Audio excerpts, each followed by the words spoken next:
Hey guys, my name is Rita, and today I'm going to be telling you a story time. My sister's life story.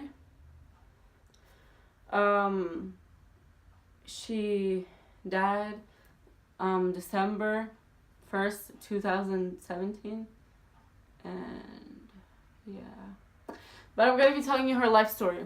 So, first, she was born. Please hear me out. I want you guys to know that God is real and He can do miracles because He has with my little sister. So, I'm going to be telling you my sister's life story. So, let's get onto it. Um, so, she was born in Grand River Hospital in Kitchener, Ontario, Canada.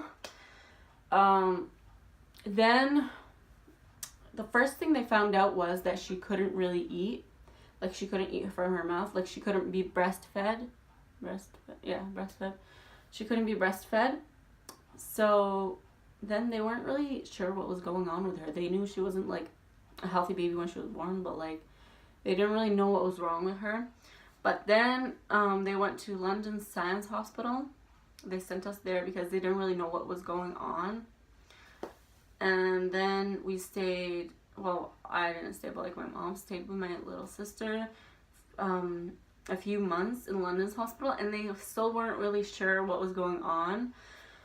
But then London's hospital also, they sent us to Toronto's Sick Kids Hospital, which is like the best hospital. A lot of people have gone there. I think even people from other countries come to that, or like I don't know, really, I don't know, maybe, I'm not sure, but yeah, a lot of people go there. So then in Sick Kids Hospital, there were they knew what was going on with her. She couldn't eat from her mouth, and so she was put on a feeding tube. So the feeding tube would go in her stomach, and I don't know how they did it, but like they put a tube in her stomach, and then she had like a feeding tube, which had like milk and nutrients and everything that she needed, I guess, in it.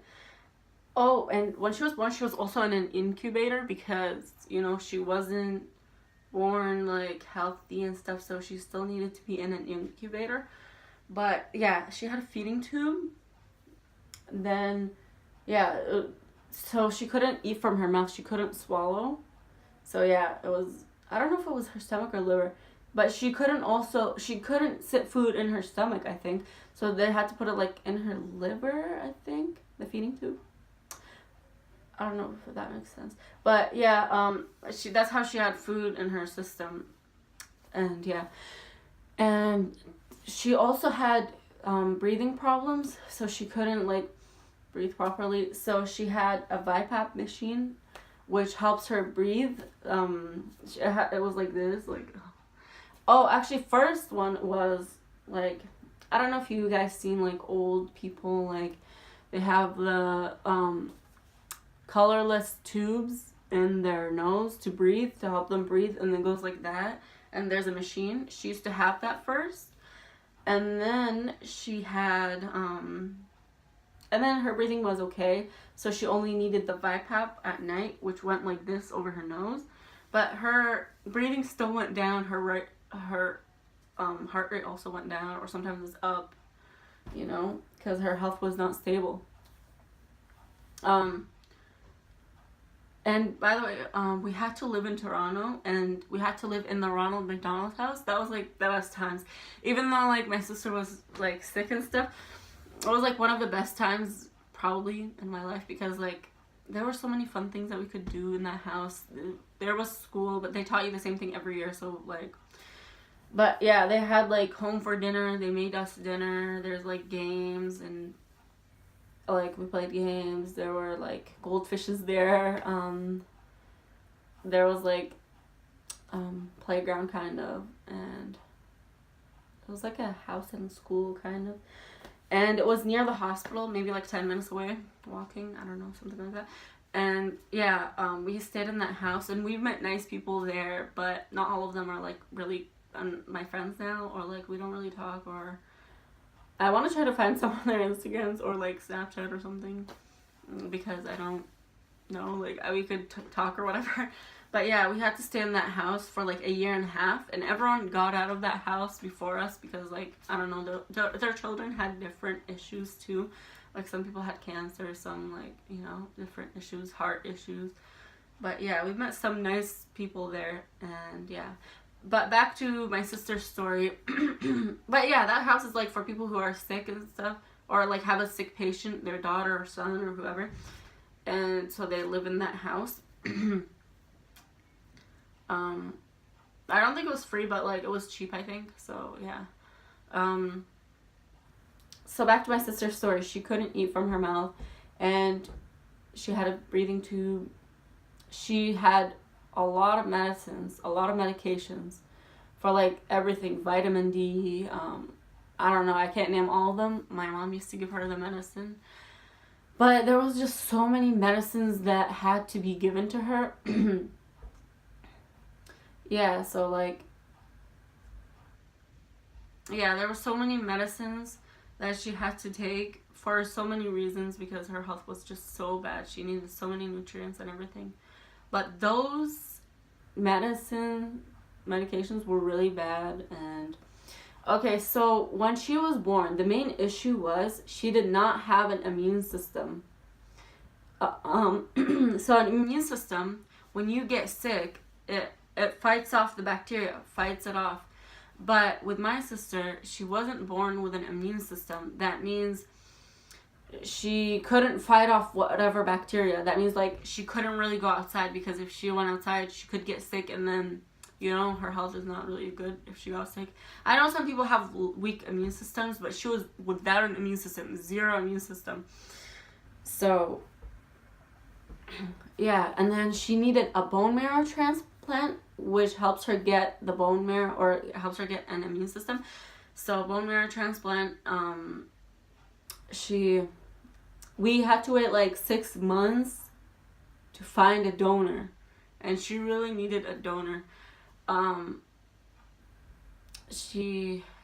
then we found a donor 6 months later, because we tried our blood and it didn't work out, and my parents' blood also, and they all didn't work out. They couldn't match hers, so she had to find someone. I think they lived in America. I'm not sure. But yeah, I think she had to come all the way here to Canada to give it. Something like that. Yeah, and then we were happy. And then she did the bone marrow transplant. But then the results were like bad, because her skin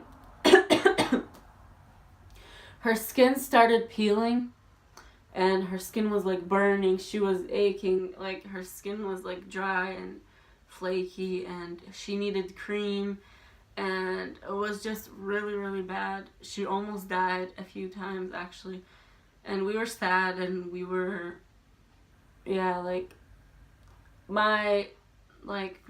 a few times the doctors were like, do you want us to take the life support machine off? We're like, no, we believe in God. He's going to make her better. And I think we did pray for her, but our faith was kind of like wavy, or like not really, I think sometimes we weren't really faithful. We would be like, why are we going through this, whatever. But everything happens for a reason. God did that for a reason. God wants to see how we act. So yeah, she was like about to die a few times. We're like, no, we believe in God. She's gonna get better. And she had like liver problems, I think kidney problems, like just so many problems. Yeah, so like, then my parents, what did they say? Yeah, they're like, we believe in God, like, she's gonna get better. And then she did get better, because a few times, she had to go, not in her regular hospital room, but she had to go, like, to the emergency, or, like, ICU, I think, like, the critical care or something, like, really bad care. they gave her lots of medications and everything.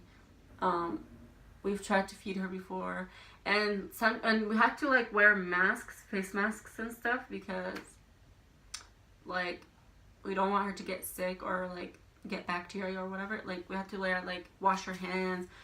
Like I think her first or maybe second birthday, we had to like wear a mask and like a full like gown, like the nurse gown kind of thing, and like I think wear gloves too, because like we didn't want her to get sick. She also had speech problems. She couldn't speak, but sometimes she's like mama or like baba or whatever, like dad or mom or nana, nana or like, yeah, but she couldn't really speak. We tried to make her speak, but she couldn't really speak. She also had she had a physiotherapist come to the house because she couldn't really walk, and he trained her how to walk and everything. And then she started walking. Just like things were delayed with her.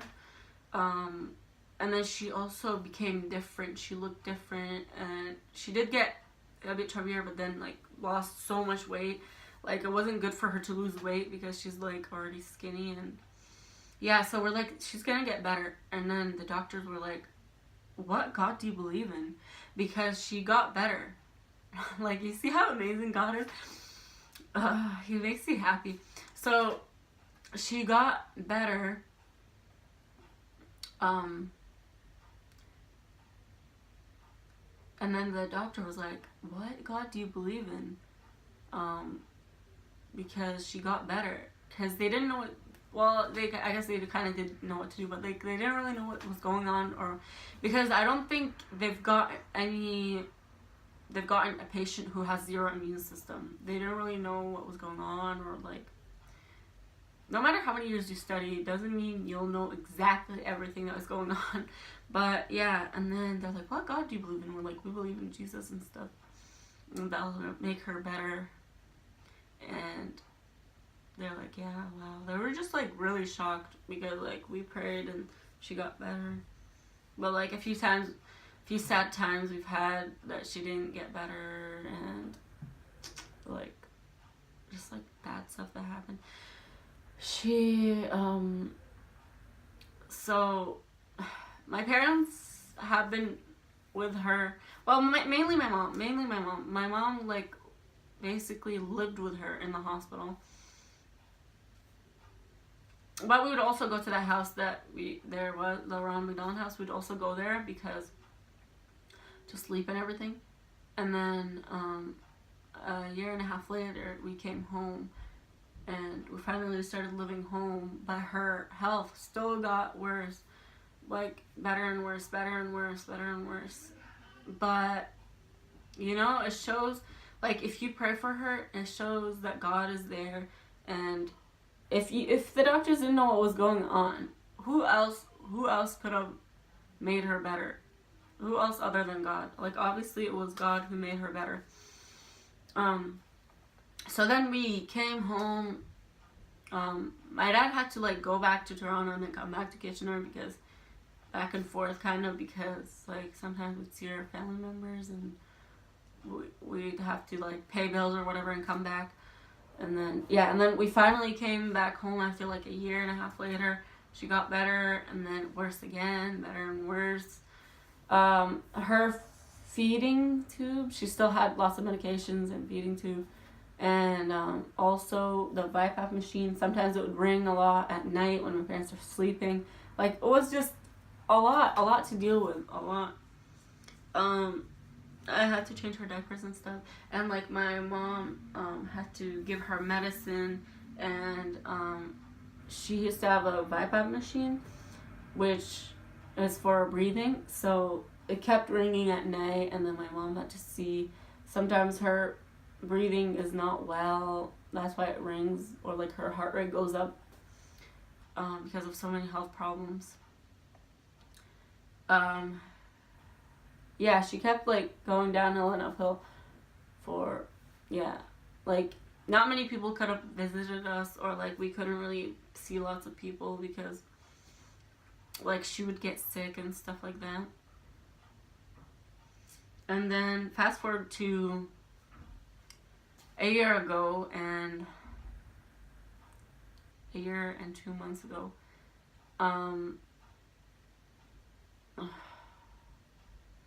like, I'm better now. I got better, but you know, time heals the person. Jesus makes us happy. He makes us better. But like sometimes I do still cry, but not too often. But fast forward to a year ago when she died. So she died because her blood was low, or like, no, wait, she had like something wrong with her blood, and she couldn't breathe, and she couldn't drink water because she was like already salty, like her body water was salted, I don't know, but like something was salty in her body, so she couldn't have water, and she kept wanting water, and we felt like, my parents felt bad for her. So after school one day we came back. It was December 1st. It was a Friday. But we came back from school, and then like the bus dropped us off or whatever, and then we came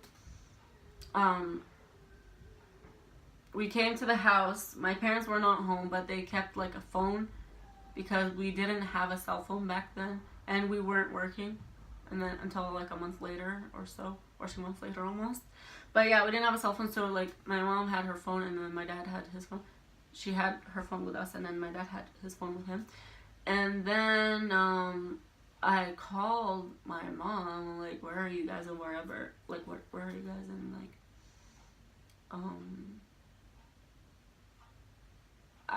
she's like, yeah, I called them, like, oh hi, like they weren't home, and like I'm like, where are you, and stuff like that. So she's like, we're at the hospital with Rose, and I think she was like